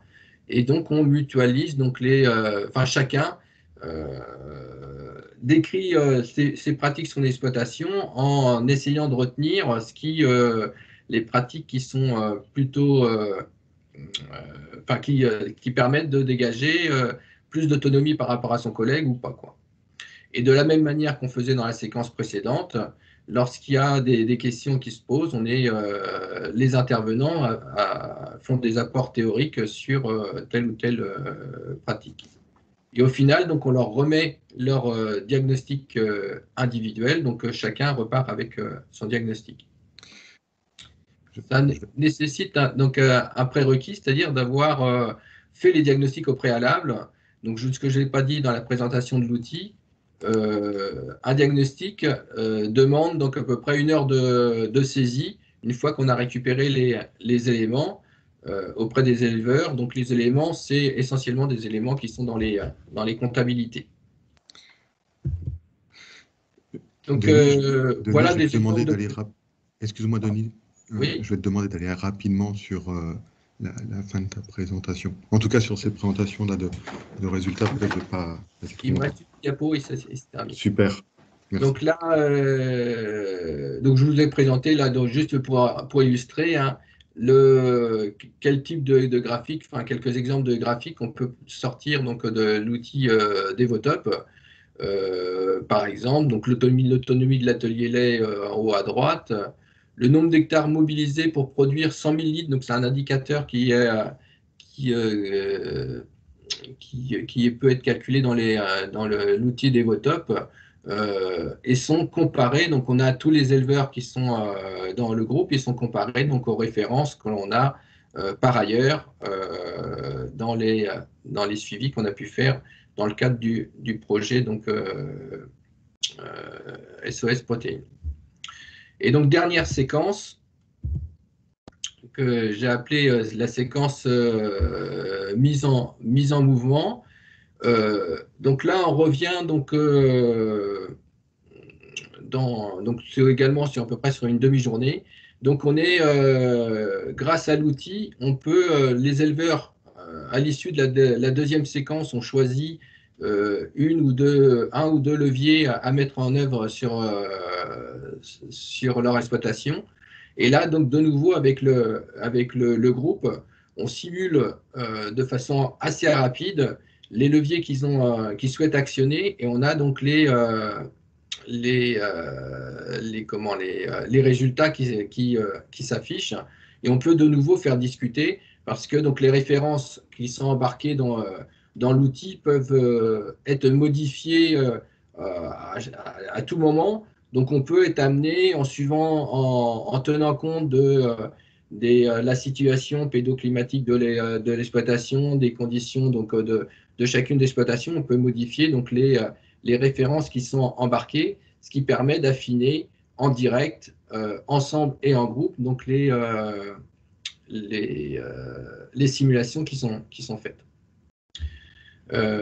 Donc, je vais présenter une utilisation collective. Cette utilisation peut évidemment être faite aussi en individuel. Donc, comme je le disais tout à l'heure, donc ça nécessite donc une heure donc d'utilisation. Donc, j'ai fini pour ce qui est de ma partie. Je vais laisser donc Romain poursuivre avec les perspectives d'évolution, sans avoir oublié donc de remercier donc tous les partenaires qui ont participé donc à la création de cet outil-là, dans le cadre donc du projet Terre-Unique, et les partenaires qui s'affichent à l'écran. Merci. Tony, je vais te laisser m'aider et continuer à défiler les diapositives, s'il te plaît. Oui. Pour passer à la suite et effectivement directement imaginer un futur à Devotop. Vous l'avez vu, c'est un outil qui existe, qui est solide et ce qui est déjà un préambule. Si tu peux passer la diapo suivante. Mais on pense que Devotop mérite d'être élargi. C'est fort, c'est qu'il existe et qu'il embarque déjà un modèle de calcul et énormément de références solides. Mais il a été construit dans un périmètre effectivement ouest, Bretagne, Pays de la Loire, qui peut peut-être être élargi à l'ensemble du territoire. C'est un outil simple mais pas simpliste parce qu'il a aussi permis de développer des nouveaux indicateurs. Et pourtant, c'est un diagnostic qui peut être rapidement fait puisque entre une demi-heure et une heure, avec les bons documents et les bonnes ressources et un éleveur, on a des repères déjà faciles pour travailler avec les éleveurs. Simplement, effectivement, il faudrait peut-être briser la chrysalide pour voir éclore un plus joli papillon, simplement en termes d'ergonomie et d'esthétique, qui peut lui offrir justement le meilleur déploiement. Et puis élargir son usage lors de ce travail-là, sur tout le territoire national et puis sur quelques productions supplémentaires. Il y a effectivement peut-être les volailles notamment à rajouter qui sont presque dedans, mais il faut simplement les consolider et puis élargir peut-être à quelques contextes locaux ou quelques productions particulières. Je pense à des productions de type au vin lait pour le sud ou voire des volailles gras, du canard gras, des choses de ce type-là. Mais on devrait pouvoir, sans trop modifier tout l'outil, cela. Et puis derrière, c'est le modèle de l'accessibilité. Là, on est sur un logiciel de type Excel, donc déposé dans chaque micro, avec la fragilité et le manque de souplesse désormais que cela peut avoir par rapport à d'autres solutions comme des accès web. Donc, comment on va s'y prendre? C'est la diapo suivante. On a actuellement un mode de financement qui nous permet de travailler à cela. Ce sont deux projets qui vont se compléter. Un financement de type CASDAR avec le réflexe Cité Protéines et puis deuxièmement le plan protéines dans le cadre du plan de relance où Devotop figure dans ces deux dossiers-là, ce qui va donner de la robustesse et de la solidité pour aller travailler et extraire Devotop de sa carcasse Excel et élargir donc son usage sur toute la France. Et puis il y a un deuxième élément, c'est qu'il faut réévaluer bien sûr les besoins de tous les usagers. Il date désormais et il a été construit on va dire avec ses indicateurs dans une réalité économique et technique d'il y a maintenant environ 5 à 7 ans.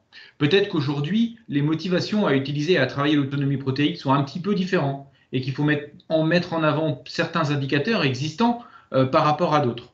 Donc c'est pour ça qu'on a besoin de réévaluer ça. Et puis au niveau timing, on est sur une livraison courte, puisqu'on va aller sur du fin 2022. Pour autant, comme vous l'avez vu, il marche, il est utilisable et il mérite à être utilisé en l'état. Et d'autant plus que vous, usagers, tous les retours que vous pourrez nous faire vont servir justement à réajuster, réadapter le format à vos besoins d'aujourd'hui, ceux de 2021-2022.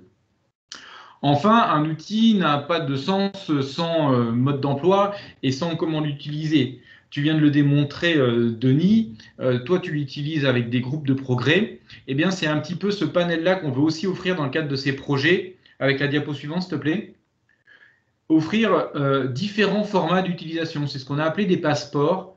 Et de façon à ce qu'on puisse, selon les publics, travailler l'autonomie protéique au bon dosage et au beau format. Donc, un format sensibilisation, c'est-à-dire aller vers la définition des unités, avoir une sensibilisation, une ouverture à cette question de l'autonomie azotée dans les élevages. Peut-être aussi des approches territoriales qui pourraient être traitées dans ce cadre-là.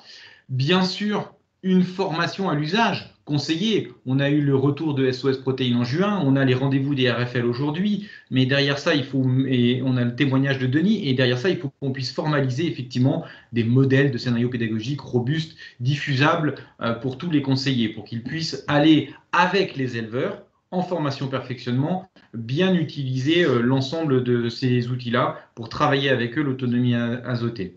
Et puis parce que les projets agricoles naissent bien souvent lors de la formation initiale, il nous faut aussi avoir un format de diffusion auprès des étudiants, donc auprès de leurs enseignants, sur des séquences qu'on pourra glisser tout au long du parcours initial, que ce soit du bac jusqu'au BTS, licence, voire études d'ingénieur.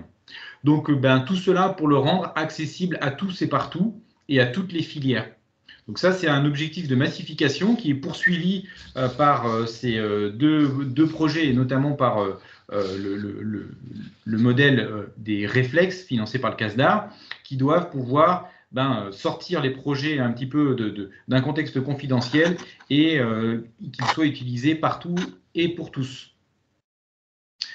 Je vous remercie de votre attention et on peut passer aux questions. On est à vos dispositions. Merci à tous les deux pour votre intervention, pour vos interventions. On va pas avoir beaucoup de temps pour prendre des questions. Par contre, vous avez dans le chat une proposition pour évaluer un système d'un des participants qui a travaillé sur son autonomie protéique. Donc, je vous laisserai peut-être vous mettre en relation. Je ne sais pas s'il y a une question brûlante sur l'outil Devotop avant que l'on conclue la session. Peut-être juste une information. Donc, Romain, tu nous as présenté pas mal d'évolutions à venir.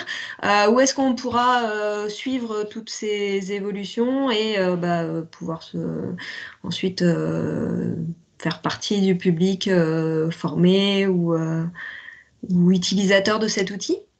Donc, pour développer la version 2 de Devotop, il y a 4 régions engagées, mais l'ambition, bien sûr, de travailler sur toute la France. Donc, on est sur toute la frange ouest, Normandie, Bretagne, Pays de la Loire et Nouvelle-Aquitaine, ce qui va nous permettre d'extraire l'outil de son contexte juste Bretagne, Pays de la Loire. Et puis, donc, on a toute une campagne d'évaluation qui va passer par mail sur les besoins et leur évaluation. Donc là, on va travailler ça dans un premier temps par réseau. Et derrière la visibilité et l'avancée des travaux, on s'est donné les rendez-vous et c'est les grands événements. Alors, ça va être les grands événements de l'Ouest. Je pense au Prairial, je pense au SPACE, mais l'objectif, c'est d'avoir effectivement un rendez-vous final de livraison au SPACE 2022 pour offrir toute la visibilité et la lisibilité. Et puis, bien sûr, aujourd'hui, ce mode de format de type webinaire sera créé et doté pour avoir la meilleure lisibilité du bon usage de Devotop de le retour. Très bien. À suivre donc. Pour la question qui est mise effectivement dans le chat, avec plaisir, on va se rapprocher de vous. On a les coordonnées via les RFL pour se rapprocher de vous et faire ce travail. Très bien. Merci beaucoup. Henri, je vais te laisser la parole peut-être pour conclure. Oui, et avant tout remercier tous les... Et avant tout, remercier tous les intervenants pour leur présentation et les réponses qu'ils ont pu apporter aux questions via le chat. Avant de clore cette première session régionale des RFL3, je voulais vous rappeler les différentes autres sessions qui vont se tenir. Donc, on était sur celle des légumineuses aujourd'hui, et nous aurons du coup demain celle sur les légumineuses et les paiements pour services rendus. Jeudi, les légumineuses à graines pour l'alimentation animale. La semaine prochaine, le mardi 16, tout ce qui est source d'innovation dans l'alimentation des ruminants et des monogastriques. Le mercredi 17, sur les légumineuses en association, des retours d'expérience. Jeudi 18, sur les légumineuses pour l'alimentation humaine, et la dernière qui se tiendra d'ici 3 semaines, du coup, sur les légumineuses comme plantes de service dans les systèmes de culture. Donc, on est toujours sur le même créneau. C'est des séries, ce sont des interventions qui sont gratuites, mais sur inscription, pour que vous ayez les liens de connexion. Et normalement, on va vous remettre, voilà, Aline vous a remis dans le chat le petit lien sur lequel vous pouvez cliquer pour arriver à la page qui vous permettra de vous inscrire à l'une ou l'autre de ces sessions. Je vous invite du coup maintenant à clore. Peut-être que les intervenants peuvent rallumer leur caméra pour partager ce moment de fin. Et on tient les temps, il est 59. Merci à tous les intervenants. J'espère que vous avez apprécié ce webinaire et nous allons pouvoir vous souhaiter une belle et bonne journée maintenant. Voilà, et donc juste pour répondre à la question qu'il y avait dans le chat, les replays seront disponibles sur les chaînes YouTube des organisateurs. Donc je pense à la fois les chaînes YouTube des RFL3 et puis aussi les chaînes YouTube de Terre Innovia, la Chambre d'agriculture, Végépolis et l'ESA. Voilà, je vous souhaite une bonne journée et merci à tous pour vos participations. Et bonne journée à tous. Merci, bonne journée. Merci, au revoir.